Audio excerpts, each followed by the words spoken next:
La bendición de Dios sea para todos los amigos que están en sintonía con este comentario de hoy, jueves 23 de julio, de la lección número 4, el poder de la oración, interceder por otros, para memorizar.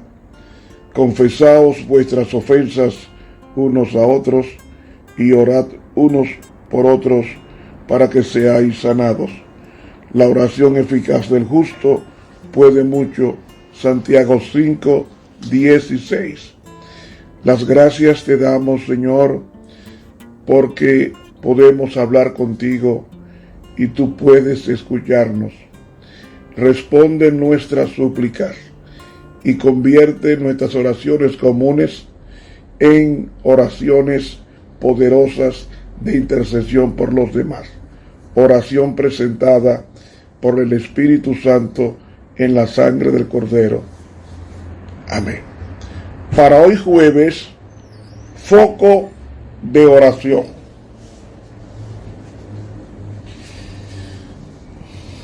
Hay que orar. En otras lecciones he probado que Dios ora. Incluso si la oración es comunión, tanto el Padre como el Hijo y el Espíritu Santo están en constante comunión.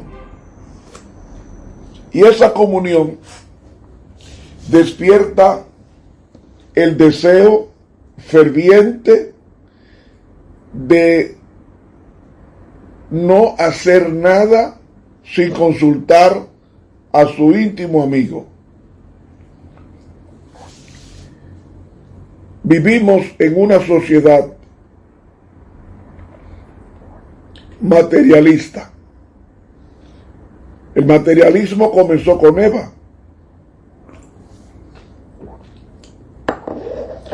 Cuando tú te ocupas más de lo material que de lo espiritual, eres una persona materialista. Cuando tú haces de Cristo tu vida, tú eres una persona cristiana. Porque cristiano no es aquel que profesa seguir a Cristo, sino el que sigue a Cristo. De ahí que Jesús dijera: no todo el que me diga Señor, Señor, entrará en el reino de los cielos, sino el que haga la voluntad de mi Padre que está en los cielos. Somos una comunidad. Y somos una comunidad porque Dios es una comunidad.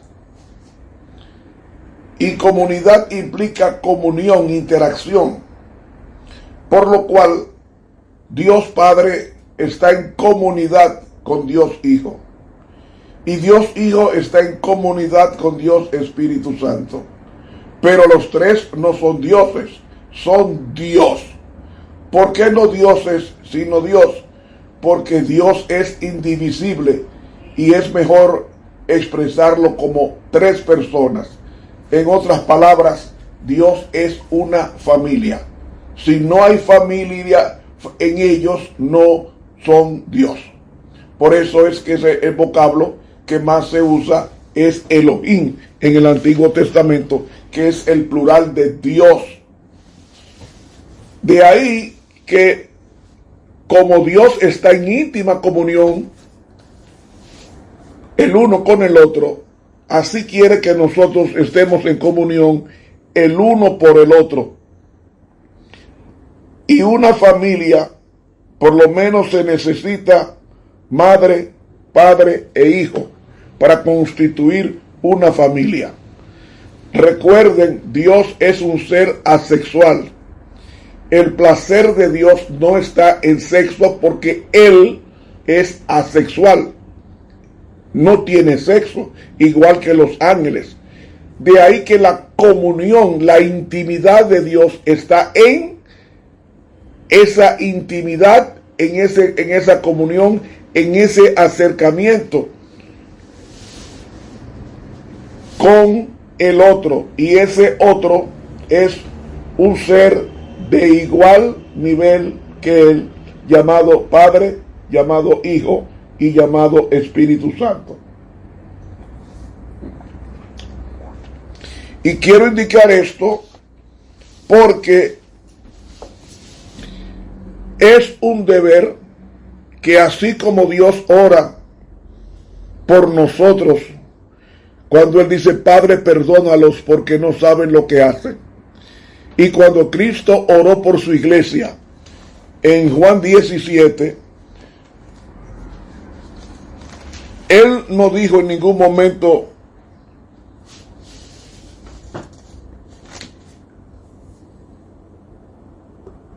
dice aquí, yo ruego por ellos, no ruego por el mundo, sino por los que me diste, porque tuyos son. Es decir, Cristo está orando por su iglesia, pero por su iglesia incipiente del Nuevo Testamento, la iglesia apostólica.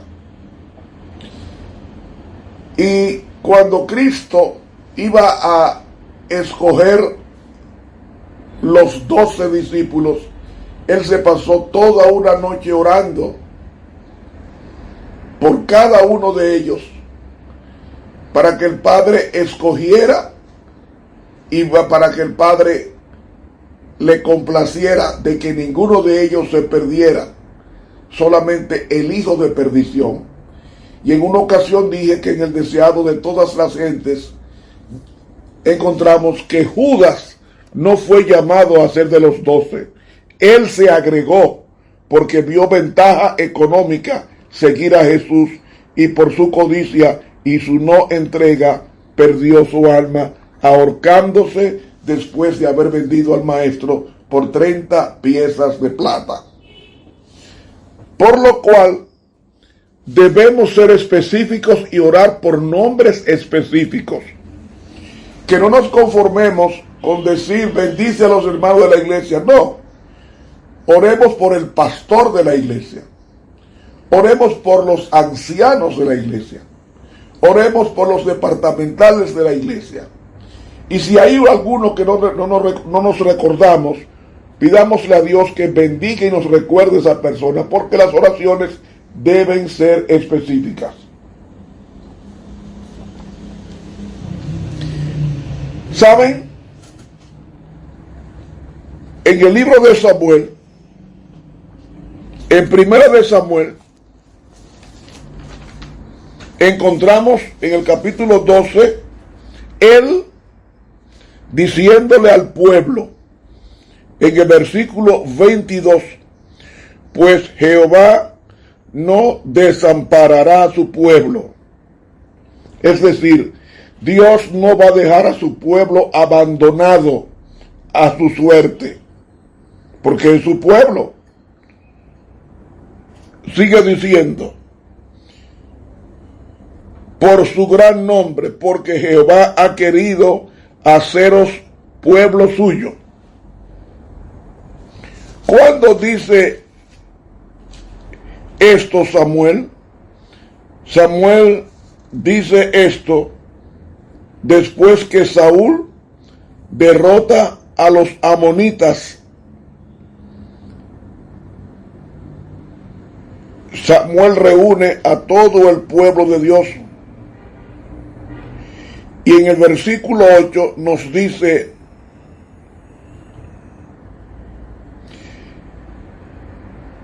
y vuestros padres clamaron a Jehová, Jehová envió a Moisés y a Aarón. Entonces en el versículo 23 dice, así que lejos sea de mí que yo peque contra Jehová, cesando de rogar por vosotros.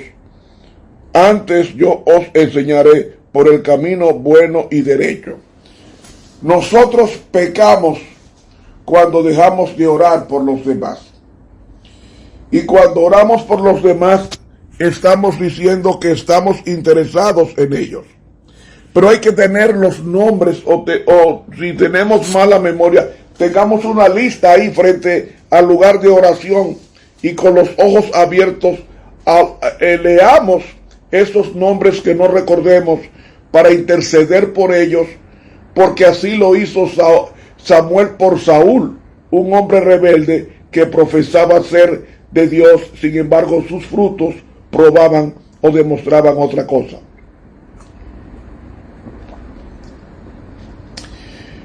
Pero lejos esté de mí que yo peque contra Jehová, cesando de rogar por vosotros, dice 1 Samuel 12:22. Es un pecado dejar de orar aún por nuestros enemigos. Debemos orar por las autoridades que nos gobiernan, aunque no nos gusten. Tenemos que orar por los pastores, aunque haya alguno que no nos guste.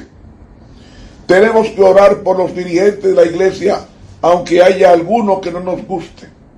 Interceder por ellos. Interceder, porque la oración de Jesús en Juan 17 fue una oración de intercesión, así como la oración que él hizo para la escogencia de los 12 discípulos que conformarían su iglesia incipiente. Y Jesús es nuestro máximo ejemplo. Jesús, dice la pluma inspirada, que el Señor Jesús, cuando habitó entre los hombres, oraba frecuentemente.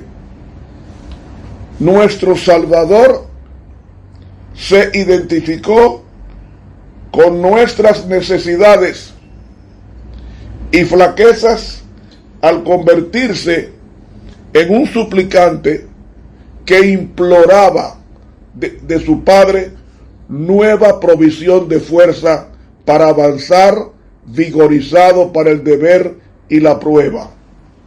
Hay veces que yo no tengo deseo de dar la lección porque me siento agotado por el trabajo.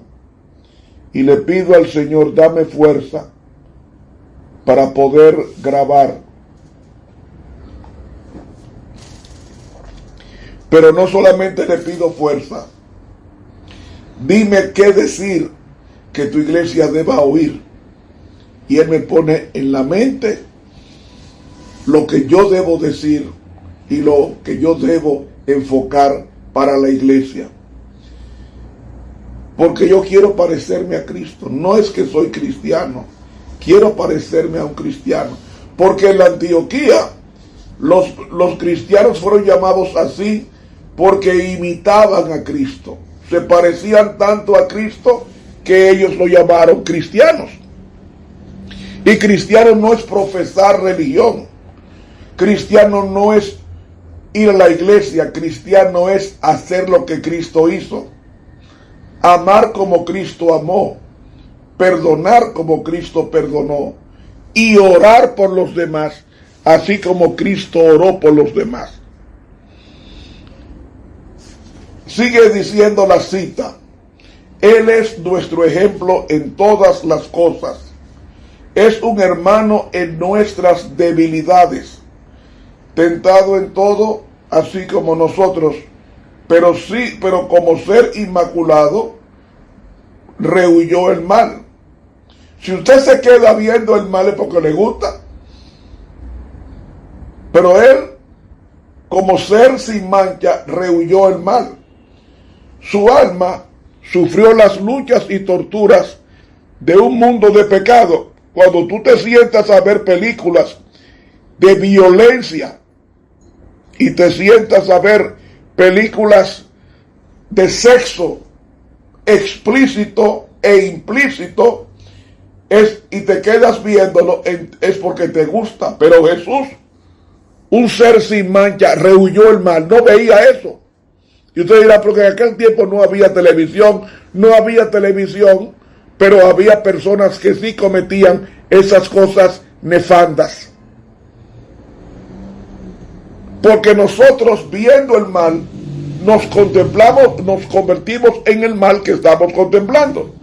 De ahí que es pertinente la oración por los demás. Su alma sufrió las luchas y torturas de un mundo de pecado. Como humano, la oración para él fue una necesidad y un privilegio. Encontraba consuelo y gozo en la comunión con su Padre. ¿Oyó? Encontraba gozo y consuelo en la comunión con su Padre. ¿Encuentras tú consuelo en la comunión con Dios? Y entonces ella subraya: y si el Salvador de los hombres, el Hijo de Dios, sintió la necesidad de orar, ¿cuánto más nosotros, débiles mortales manchados por el pecado, no debemos sentir la necesidad de orar con fervor y constancia? ¿Sabe qué estamos diciendo a Dios cuando no oramos? Que somos buenos, que no necesitamos pedir perdón, que no necesitamos de su presencia porque somos buenos. Tal como le pasó a Eva, tal como le pasó a otros tantos hombres que quisieron andar con Dios a su manera, como le pasó a Caín y fracasó. Dice ella: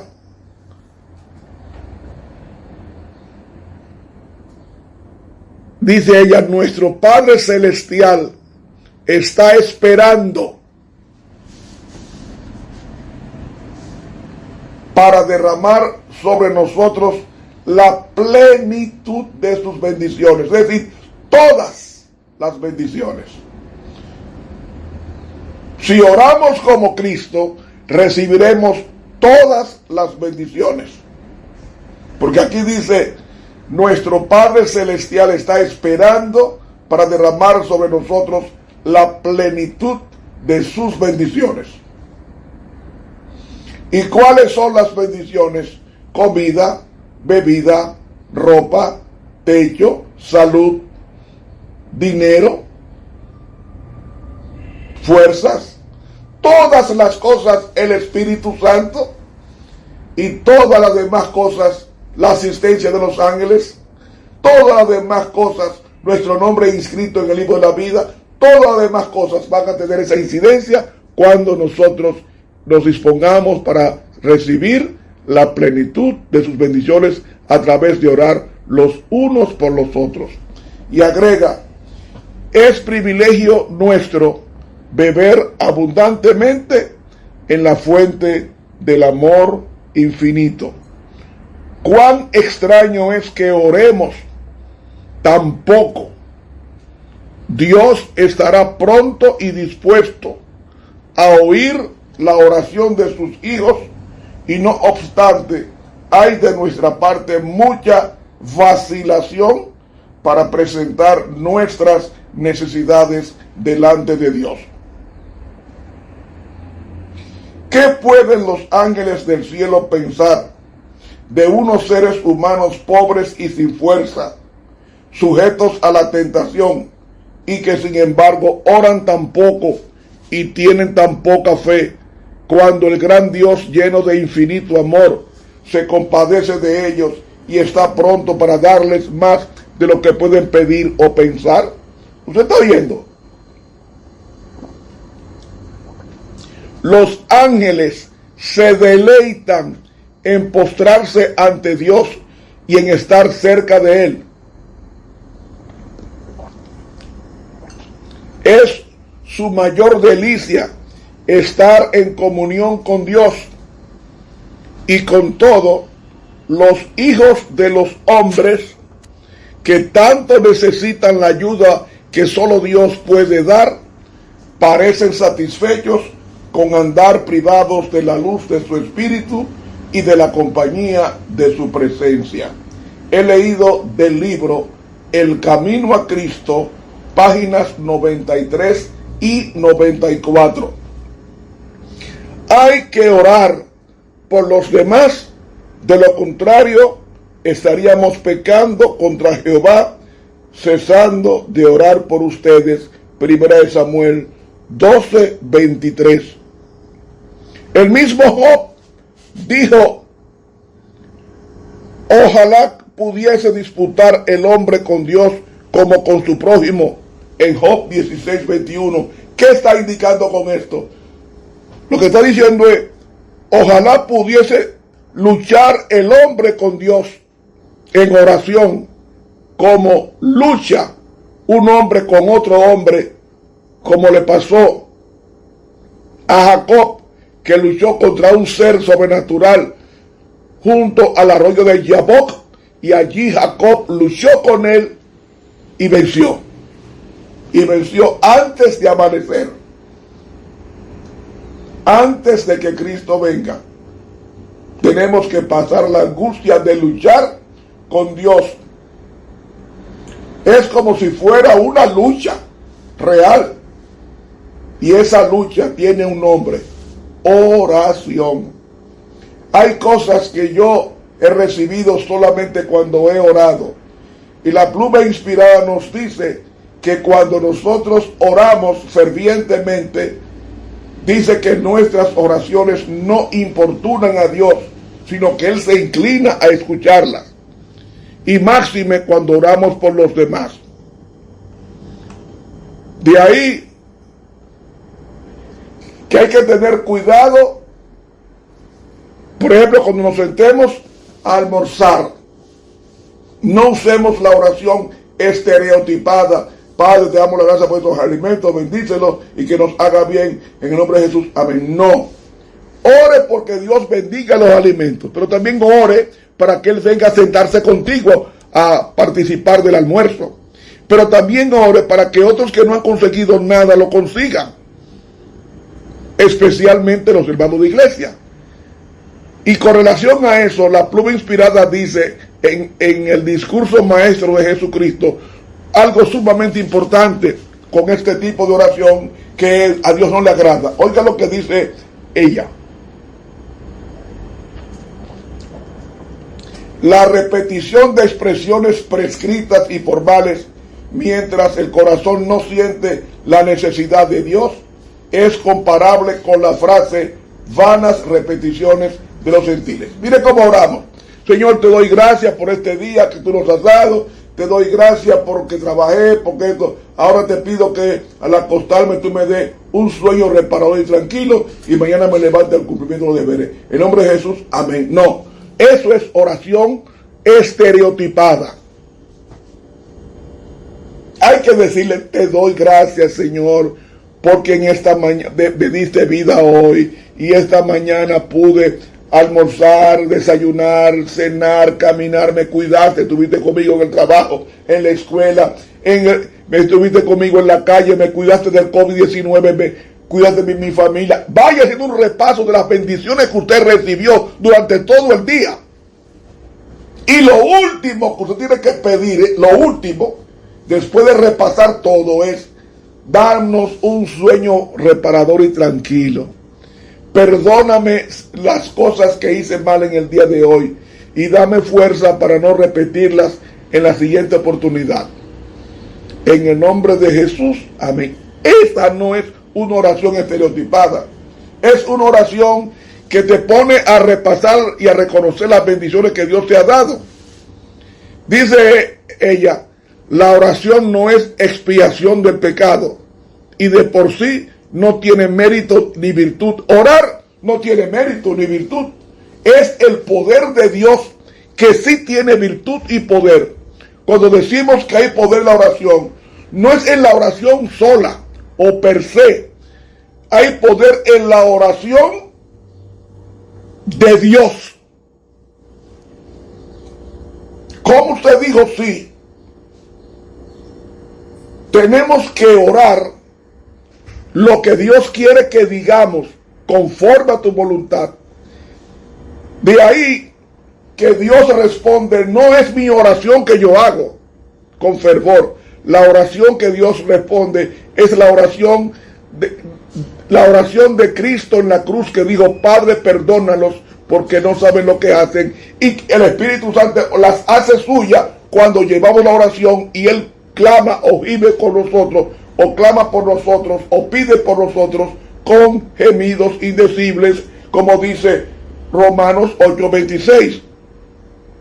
Es que la oración de nosotros no sube, es la oración de Jesús por medio del Espíritu Santo cuando estamos en esa comunión con Él. Y sigue diciendo: todas las palabras floridas que tengamos a nuestra disposición no equivalen a un solo deseo santo. Las oraciones más elocuentes son palabrería vana si no expresan los sentimientos sinceros del corazón. La oración que brota del corazón ferviente, que expresa con sencillez las necesidades del alma, así como pediríamos un favor a un amigo terrenal, esperando que lo hará, esa es la oración de fe. Dios no quiere nuestras frases de simple ceremonia, pero el clamor audible de quien se siente quebrantado por la convicción de sus pecados y su debilidad llega al oído del Padre misericordioso. El discurso maestro de Jesucristo, páginas 74 y 75. Eso es el tipo de oración que debemos de hacer. Oración intercesora por los hermanos, oración intercesora por los desempleados, oración intercesora por los enfermos, oración intercesora por nombres específicos. Somos una familia y no podemos pasar por alto nuestro clamor para ellos, porque son nuestros hermanos.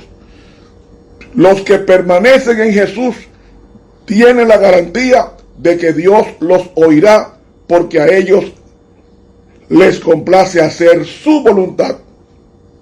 No ofrecen una oración formal que es simple palabrería, sino que acuden a Dios con una confianza fervorosa y sencilla, como un hijo a un padre tierno, y derraman ante Él la historia de sus dificultades, temores y pecados. ¿Ven? El repaso hay que hacer en el día, en la noche, de lo que hicimos en el día. La historia de sus dificultades, temores y pecados, y presentan sus necesidades en el nombre de Jesús. Se retiran de su presencia gozándose en la seguridad del amor perdonador y de la gracia sustentadora. He leído del libro Nuestra Elevada Vocación, página 149, Espíritu de la Profecía. Después de este estudio, ¿se atreve a orar en forma colectiva o en forma individual por nuestros hermanos, por sus nombres? Hagámoslo así. Que Dios te bendiga. Estuvo contigo el profesor Ramón Romero.